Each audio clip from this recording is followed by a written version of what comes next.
एक डॉक्टर ने मुझे 2 साल पहले बताया था कि यदि बुखार हो ही जाए और किसी कैप्सूल टैबलेट से नहीं उतरे तो इस समय जो नई थेरेपी है उसके हिसाब से किसी तरह से फीवर को, टेम्परेचर को डाउन कर देना है।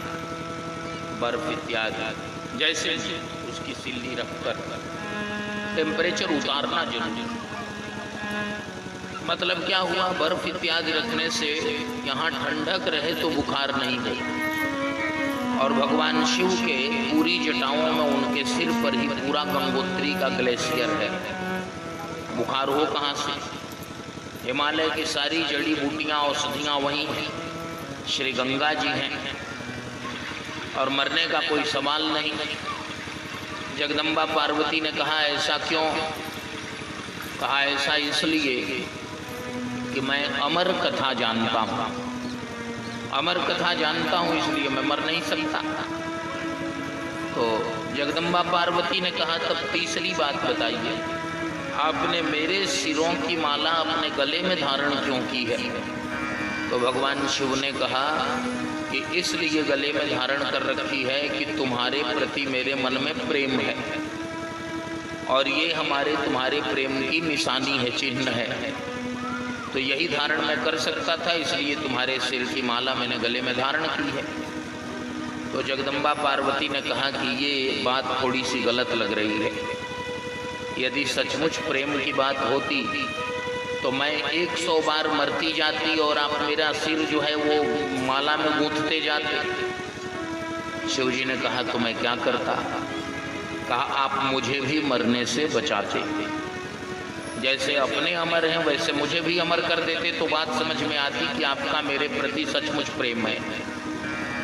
लेकिन आपका मेरे प्रति प्रेम नहीं है, ये प्रेम का दिखावा आप कर रहे हैं। भगवान शिव ने कहा ऐसा नहीं है, मैंने कई बार आपको अमर कथा सुनाने की कोशिश की, 1-2 बार नहीं, कई बार। कौन नहीं चाहता कि उनके परिवार के सारे लोग स्वस्थ रहें?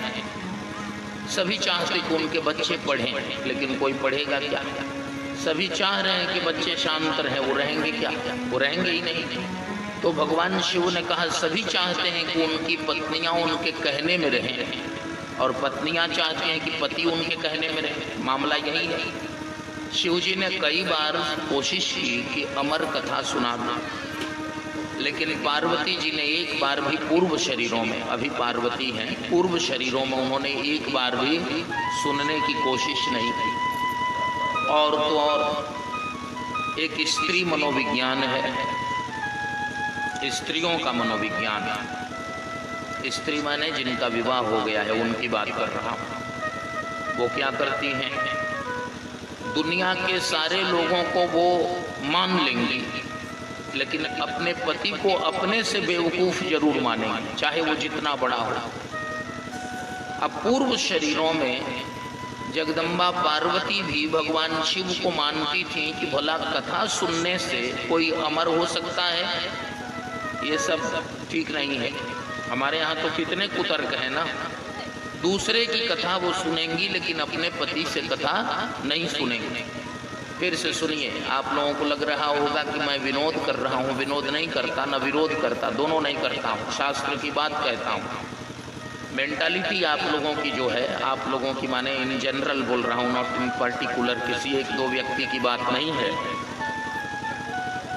सामान्य है। अब क्या है? दूसरी बात है, शास्त्र में लिखा है कि स्त्री यदि एकादशी भी करे, सुनिए, एकादशी का व्रत भी उसको करना है तो अपने पति से आदर पूर्वक आज्ञा मांगनी है। स्मृतिकार आचार्य मनु ने कहा कि जो पति है वो स्त्रियों का गुरु है, पहला गुरु वही है। ये नहीं कि उसको ताक पर रख दें और फिर कहीं अन्य गुरुओं के साथ इन्वॉल्व हो जाए, वो ठीक नहीं। पहले उसकी आज्ञा, स्त्री को जो भी करना है वो पति की आज्ञा से करना है। और जो भी में सबसे बड़ी चीज हमारे यहाँ है एकादशी। एकादशी के दिन अन्न देखना भी अपराध है लेकिन ऐसा व्रत भी स्त्री तभी कर सकती जब उसके पति ने उसे परमिशन दिया हो, नहीं तो उसका फल उसको नहीं मिलता, ऐसा लिखा है शास्त्रों में। जगदम्बा पार्वती ने भगवान शिव से कहा कि आप मुझे फिर से अमर कथा सुना दीजिए। पहले पूर्व शरीरों में आपने सुनाने की कोशिश की, आपका प्रयास सफल नहीं हुआ, मुझे याद भी नहीं है, ध्यान में भी नहीं है। पूर्व जन्मों की बात हम सबको किसी को ध्यान में नहीं है, लेकिन कोशिश ये कीजिए कि फिर से सुना दीजिए। तो भगवान शिव ने कहा कि आपकी ललाट की रेखाएं मैं देख रहा हूँ। उनको ललाट की रेखाओं को देखने का विज्ञान है। उन्होंने कहा कि ये रेखाएं बता रही हैं कि अभी भी आप अमर कथा नहीं सुनेंगे। तो पार्वती जी ने नहले पर दहला जड़ दिया। उन्होंने कहा, मेरे गुरु देवर्षि नारद जी ने बचपन में ही, मैं जब बहुत छोटी बालिका थी, मेरा जन्म ही हुआ था, थोड़े ही दिनों की थी, तो सबसे पहले मेरे घर में देवर्षि नारद जी आए और मेरे पिताजी ने उनको प्रणाम किया और मुझे भी प्रणाम करवाया, मुझसे भी। और तब देवर्षि नारद जी के श्री चरणों में प्रार्थना की कि भगवान इस बच्ची के दोष और गुण बताइए। दोनों हो सकते हैं, सब में दोनों हो ही सकते हैं, किसमें कौन प्रधान है ये देखना है। कहूँ सुता के दोष गुण मुनिवर हृदय विचार। देवर्षि नारद जी ने दोनों का वर्णन किया और कहा, कह मुनीस हिमवंत सुनो जो विधि लिखा लीलार, देव दनुज नर नाग मुनि को न मेटनिहार। ललाट में जो लिख दिया है ब्रह्मा जी ने, उसे देवता दनुज नर नाग मुनि कोई मिटा नहीं सकता। तो मेरे पिताजी चिंतित हो गए थे हिमाचल। उनको लगा आ जाइए, खाली हो गए हो तो यहाँ आइए, आपकी जगह इधर है। उनके मन में आया कि भाई ये क्या हो रहा है, इतने दोष हो गए तब तो बड़ा गड़बड़ है। तो देवर्षि नारद ने कहा, गड़बड़ नहीं है, और ये ललाट की जो रेखाएं हैं इसका भी एक साधन है। जो तप करे कुमारी तुम्हारी, भाभी उमेटी सकहीं त्रिपुरारी। भाभी को भी भगवान शिव चाहे तो मिटा देंगे, दूसरा नहीं मिटाएगा, लेकिन भगवान शिव भाभी मिटा देते हैं। अब ऐसा जब कहा तो जगदम्बा पार्वती जी कहती हैं कि महाराज मैं जानती हूँ, मेरे गुरु नारद जी ने बताया है कि यदि ललाट की रेखा गड़बड़ भी होगी तो आपकी कृपा से वो सही हो जाएगा। इसलिए शिव जी की पूजा जरूर कीजिए। इष्ट देवता आपके जो हों, पंचदेवों में से जो इष्ट देवता हों आपके सिद्ध हो जाएंगे। कब? जब शिव की पूजा करेंगे। इच्छित फल बिनु शिव अवराधे, लहियन कोटि जोग जप साधे।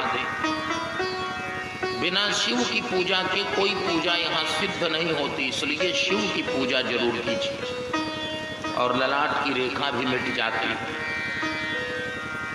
भगवान शिव ने कहा, ठीक है, आप जब इतना विश्वास व्यक्त कर रही हैं तो श्रावण के महीने में पहले तो दिन ठीक होना चाहिए। कथा सुनने के कौन कौन से महीने हैं इसका भी है। इस समय ये कौन है? माघ। माघ बहुत उत्तम महीना माना है यज्ञों के लिए, इसलिए आपने जब मुझसे कहा, माघ का ही समय मैं दे रहा था, लेकिन कृष्ण पक्ष का दे रहा था संयोग से। शुक्ल पक्ष में मेरी इच्छा थी प्रयाग में, और कार्यक्रम दूसरे थे, एक दूसरे व्यक्ति को दे दिया था, लेकिन नहीं हो सका।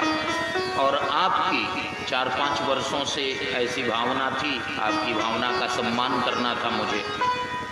तो मैंने कहा कि ठीक है, आपको जो डेट सूट कर रहा है। अब वही भय था कि टाटा में आप कराती तो मुझे जाना पड़ता, यहाँ तो सब काम हो रहे हैं, कोई अंतर नहीं है। आपने कहा कि मैं गांव में कराऊंगी, तो मुझे बहुत प्रसन्नता हुई कि बस ठीक है।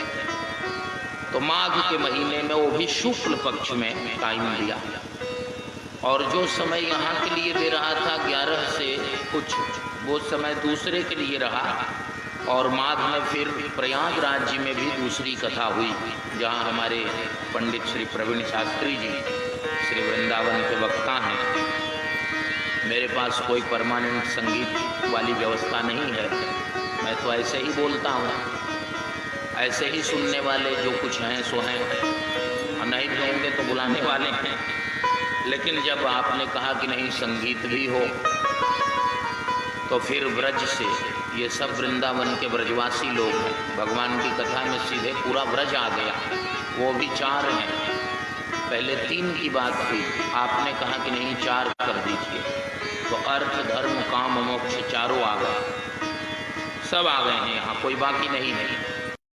ये भी थे वहाँ पर, ज़्यादा साथी होते हैं, बहुत लाभ होता है इनके कारण हमें, तो थे। प्रयाग राज्य में माघ में सेवन हुआ।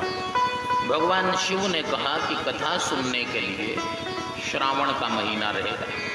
आगे कथा आएगी इसमें, जब गोकर्ण जी कथा सुनाते हैं तो गांव वालों ने दोबारा आग्रह किया तो श्रावण के महीने में सुनाया।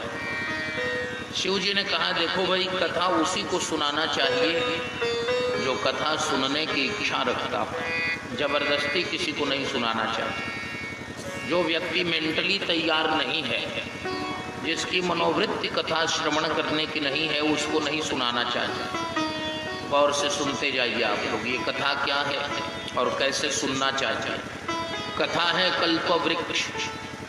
कल्प वृक्ष का मतलब होता है जिसके सामने, वृक्ष के केवल सामने जाना है और सामने जाकर मन में जो कल्पना होती जाएगी, जो संकल्प होगा वही फलित होता जाएगा। एक सज्जन कल्प वृक्ष के नीचे चले गए, उन्हें मालूम नहीं कि ये किसका वृक्ष है, वृक्ष तो वृक्ष होते हैं। कल्प वृक्ष के पास गए तो उन्हें लगा कि ये भूमि बहुत अच्छी लग रही है। मन में भाव आया कि काश यहाँ थोड़ा सा गुड़ और जल मिल जाता। मन में ये भाव आया, कभी कभी आता है ना कि ये जगह बहुत अच्छी है, यहाँ कोई बात करने वाला मिलता तो 2 मिनट बैठते। तो उनके मन में भाव आया कि यहाँ गुड़ और जल मिलता। तब तक गुड़ और जल आ गया अपने आप। उन्होंने कहा कि बड़ा सिद्ध जगह है भाई, मैंने तो मन में भाव किया, अपने आप मिल गया। अब जब जल पी लिया गुड़ खाकर, वही कुछ दिनों में युग आ जाएगा। फिर जितनी तेजी से ये सब हो रहा है ना, बाद में गुड़ ही खाना पड़ेगा। देवताओं की पूजा गुड़ से ही होती है। अब फिर वही होगा, तुरंत आने वाला है, ज़्यादा दिन नहीं है। अब ये सब चलने वाला है, ये जो चल रहा है तुरंत खत्म होगा, गुड़ आएगा। थकान उनकी मिट गई, बहुत पौष्टिकता आ गई। अब उन्होंने कहा कि अरे एक आसन मिलता तो मैं बैठता कुछ देर। तब तक आसन भी मिल गया। अब जब आसन मिल गया और कुछ देर वो बैठे तो थोड़ी झपकी भी आने लगी। अब मन में भाव आया कि काश कुछ विश्राम करने की जगह मिल जाती। तो एक बड़ा ही सुंदर आसन मिल गया और उस पर उन्होंने लेटकर विश्राम करना शुरू किया। जो इच्छा कर रहे हैं वो हो रहा है। अब इतना तो सही सही हुआ, इसके बाद अब डर रहे हैं कि काश ये निर्जन वन है, कहीं यहाँ कोई भेड़िया या सिंह न आ जाए। तब तक दोनों आ गए। कल्प वृक्ष के सामने बैठकर भेड़िया इधर से आया, सिंह इधर से आया, और अब सोच रहे हैं कि अरे ये दोनों आ गए, कहीं मुझे खा न जाए। तब तक दोनों खा गए। तो कल्प वृक्ष कथा जो है ना, ये कल्प वृक्ष है, पृथ्वी का यही कल्प वृक्ष है। इसके सामने बैठकर थोड़ी सी भी निगेटिविटी, थोड़ी सी भी नकारात्मकता आपके मन में आएगी तो वो भी फलित हो जाएगा। जैसा संकल्प रहेगा वही फलित होगा। इसलिए यह सबके सुनने और सबको सुनाने की जरूरत नहीं है। यह न कहिए सठ ही हठ सीलहि, जो मन लाई न सुन हरि लीलहि। कहिए न लोभी क्रोधी काम ही, जो न भजई सचराचर स्वामी। द्विज द्रोही हूँ न सुनाइए कबहूँ, सुरपति सरिस होई नृप जबहूँ। तो फिर सुनाइए किसको? कहा राम कथा के तेई अधिकारी, जिनके सत्संगति अति प्यारी, उसको सुनाइए। भगवान शिव ने कहा कि जब अमृत बंट रहा था तो पृथ्वी का एक दैत्य है, उसका नाम है राहु। दानव थे, दैत्यों में थे। वो देवताओं की पंक्ति में देवता बनकर बैठ गए और उन्होंने अमृत पान कर लिया। अब परिणाम क्या हुआ? भगवान श्रीमन नारायण जो मोहिनी बनकर अमृत पिला रहे थे, उन्होंने अमृत तो पिला दिया। इसलिए पिलाया कि एक साथ जितने लोग बैठे हैं उनके साथ एक बराबर व्यवहार हो, भेदभाव ना हो। लेकिन भगवान ने देखा कि ये अमृत पीने के अधिकारी नहीं, पात्र नहीं है, तो फिर क्या किया? चक्र से छोटा सा ऑपरेशन कर दिया, सिर धड़ से अलग अलग। अब उस ऑपरेशन के बाद राहु जो हैं वो दैत्य से देवता बन गए। नवग्रह मंडल में उनको स्थान मिला। अब वे संसार के लोगों के कल्याण करने वाले हो गए, राहु और केतु दोनों। तो अमृत जब पीने का ये फल था, कोई अनधिकारी व्यक्ति, कोई अयोग्य व्यक्ति उसका दुरुपयोग करने लगता, तो ये तो कथामृत है। कथामृत कोई अयोग्य व्यक्ति न पिए, वही पिए जिसकी इच्छा हो, जो इसके लिए आया है वहाँ से आया है, और पिएगा तो फिर वहीं जाएगा। श्री ब्रह्मानंद जी महाराज की बड़ी प्यारी पंक्तियाँ हैं, जो भजे हरि को सदा वही परम पद पाएगा। श्री सूरदास जी महाराज की बड़ी प्यारी पंक्तियाँ हैं, जिसके पास भजन का बल है उसके पास वैकुंठ तक का टिकट है। यदि भजन का बल नहीं, जिसके मन में भगवान की भावनाएं नहीं आती, जो भगवान के लिए सुख दुख का अनुभव नहीं करता, केवल अपने नश्वर शरीर और नश्वर स्वार्थ के लिए, क्षणिक स्वार्थों के लिए ही सुख दुख का अनुभव करता है, वह परम पद का अधिकारी नहीं हो सकता। तो जो परम पद के अधिकारी हैं, जो कथा श्रवण करने के लिए ही आए हैं, या फिर जो कथा कहने के लिए ही आए हैं, वही कथा कहें और वही कथा सुने। जिनकी इच्छा नहीं है वो न सुने। लोकतंत्र पहले से है, आज कोई नया नहीं है। भगवान शिव ने पार्वती जी से कहा कि आप कृपा करके इतनी सावधानी अवश्य रखिएगा कि किसी को बताइएगा मत। पार्वती जी ने कहा, मैं भला क्यों बताऊंगी, मुझे स्वयं सुनना है।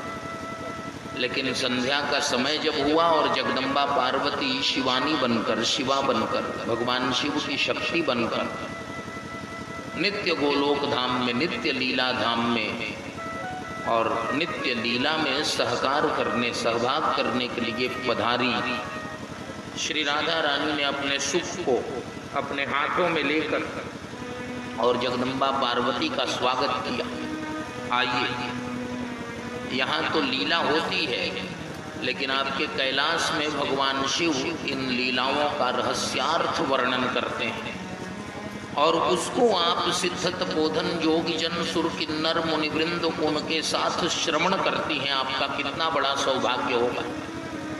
थोड़ी सी प्रशंसा की श्री राधा रानी ने जगदम्बा पार्वती की, तो श्री पार्वती जी भी तो बड़ी भोली भाली हैं। उन्होंने सोचा कि इनको पूरी बात बता ही दूँ, इनसे क्या छिपाना है। उन्होंने कहा है किसी को बताइएगा मत, तो किसी बाहरी व्यक्ति को तो नहीं बताना है ना, इनमें हम में तो कोई दुराव है नहीं। जगदम्बा पार्वती ने कहा कि कुछ कथाएं ऐसी भी होती हैं जो केवल मैं ही सुनती हूँ। वहाँ सिद्ध तपोधन योगी जन सुर किन्नर मुनि वृंद भी नहीं होते। और श्री राधा रानी के बिना पूछे ही बताया कि इस बार श्रावण के महीने में अमरनाथ की गुफा में और हिमालय में कथा होगी, सुबह से शाम तक, सूर्योदय से सूर्यास्त तक कथा का समय है। जगदम्बा पार्वती ने जो कुछ कहा था, श्री राधा रानी ने अपने हाथों पर खेल रहे, जप कर रहे भगवान शुकदेव को सुना दिया। आपने सुन लिया। भगवान शिव आपको कथा सुनाएंगे। प्रातःकाल आपने कथा सुनने की इच्छा व्यक्त की, सायंकाल में कथा का आमंत्रण आ गया। ये होता है, जो इच्छा होती है वही पूर्ण होता है। चलो अच्छा है। श्री राधा रानी ने भगवान श्री सुखदेव से कहा कि अब आपकी इच्छा है जैसे कथा सुनना। जब श्रावण का महीना आया, अमरनाथ की गुफा इसलिए ढूंढा था, इसलिए चयन किया था उसका कि अमरनाथ की गुफा में उस जमाने में कोई नहीं जाता था, भगवान शिव ही रहते थे 1 माह।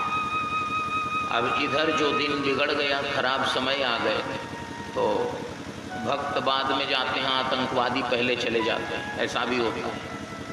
लेकिन उस समय कोई नहीं जाता। तो एक तो निरापद, कोई आपत्ति विपत्ति नहीं वहाँ, कोई अनावश्यक व्यक्ति आने वाला नहीं, कोई सुनने वाला नहीं। जगदम्बा पार्वती सुनेंगे। और पार्वती जी कथा सुनने बैठी तो बैठते ही झपकी आने लगी। तो भगवान शिव ने कहा कि ऐसे कैसे होगा, और श्रोता रहते तो किसी दूसरे को भी लक्ष्य करके मैं सुना देता। आपने बैठते ही सुनना छोड़कर सोना शुरू कर दिया, जाते ही नींद जुड़ाई हुई कथा का लक्षण है। यदि कथा होगी तो जबरदस्त नींद भी आएगी। पार्वती जी ने कहा कि अब मैं सोऊंगी नहीं, सुनूंगी। आंखें यदि मुधी जाए तो कोई बात नहीं, आप बेधड़क सुनाते जाइए बिना रुके। भगवान शिव ने कहा ऐसे नहीं होगा, मैं तभी सुनाऊंगा जब मेरी एक पंक्ति पूरी हो तो आप हूँ कहिए, हुंकारी भरिए। पार्वती जी ने कहा चलिए ये भी ठीक है, दोनों बोलते रहेंगे, क्योंकि अकेले सुनने से नींद आ जाती है, और दोनों बोलते हैं ना, ये संवाद है। यह शुभ शंभु उमा संवादा। संवाद में क्या होता है, दोनों बोलते रहते हैं, कुछ पूछते हैं कुछ बोलते हैं, तो बात बन जाती है। अब पार्वती जी हुंकारी भरने लगी, हुंकारी भर रही हैं। अब नींद और तेज आ रही है। शिव जी की पंक्ति पूरी हुई नहीं तब तक इनकी हुंकारी 3 बार हो गई। शिव जी ने कहा कि आप सुन रही हैं, ये जबरदस्त हुंकारी 18,000 श्लोक के लिए पहले ही भर रही हैं। पार्वती जी ने कहा कि मैं सुन ही रही हूँ, लेकिन अब हुंकारी का अभ्यास हो गया। 2 बार हूँ कहने के बाद अब बिना चाहे अनायास हूँ ऐसा होने लगा। और भगवान शिव ने कहा कि अब तो ये हुंकारी भी गड़बड़ कर रही है, क्योंकि इसी के चलते कथा बाधित हो जाएगी। तो उन्होंने क्या किया, जगदम्बा पार्वती सो ही गई थोड़ी देर बाद, हुंकारी का मामला ही अब खत्म होने लगा। लेकिन जब वो सो गई, शिव जी को पता इसलिए नहीं चला कि व्यवस्थित रीति से हुंकारी अब आने लगी। जहाँ वाक्य पूरा होता था वहीं ऐसे, और बहुत पहले से भी मीठी मधुर आवाज में आने लगी। तो भगवान शिव को लगा कि ये कथा का प्रभाव है। पार्वती जी की ध्वनि तो पहले से भी मीठी थी, लेकिन मज्जन फल पेखिए तत्काला काक हो ही पिक बकऊ मराला। जब कौवा कथा में आने के बाद कोयल की बोली बोलने लगता है और बगुला हंस की बोली बोलने लगता है, तो पार्वती जी पहले से मीठी तो बोलती ही थी, अब थोड़ी पतली तोते की बोली बोल रही हैं, तो कोई आश्चर्य नहीं। चलो ठीक है। और पार्वती जी ने कथा तब श्रवण की जब भगवान शिव ने अंतिम अध्याय भागवत का मंगलाचरण शुरू किया। 12वें स्कंद का 13वां अध्याय। यम ब्रह्मा वरुणेन्द्र रुद्र मरुतस्तुन्वन्ति दिव्यैस्तवैर्वेदैः साङ्गपदक्रमोपनिषदैर्गायन्ति यं सामगाः ध्यानावस्थिततद्गतेन मनसा पश्यन्ति यं योगिनो यस्यान्तं न विदुः सुरासुरगणा देवाय तस्मै नमः। पार्वती जी ने कहा महाराज कथा पूरी हो गई क्या? शिव जी ने पूछा आपने सुनी नहीं क्या? उन्होंने कहा क्षमा करेंगे, मुझे कुछ नींद तो आ ही गई थी, मैं दोबारा सुन लूँगी। शिव जी ने कहा अच्छा ठीक है, ये चिंता की बात नहीं है कि आपने नहीं सुनी, लेकिन चिंता की ये बात है कि आपने नहीं सुनी तो सुनी किसने? पार्वती जी ने कहा मैंने अपने बदले में किसी को नहीं रखा था। विधि में लिखा है कि वक्ता अपने बदले में एक और वक्ता रखे, ये भी नियम है, अनुष्ठान है ना। कोई ऐसी बात हो जाए तो एक होना चाहिए, नहीं विधि में लिखा है। लेकिन अब वक्ता के बदले में वक्ता नहीं भी रहे तो श्रोता कई ऐसे हो गए हैं कि वो अपने बदले में एकाध श्रोता रखते हैं।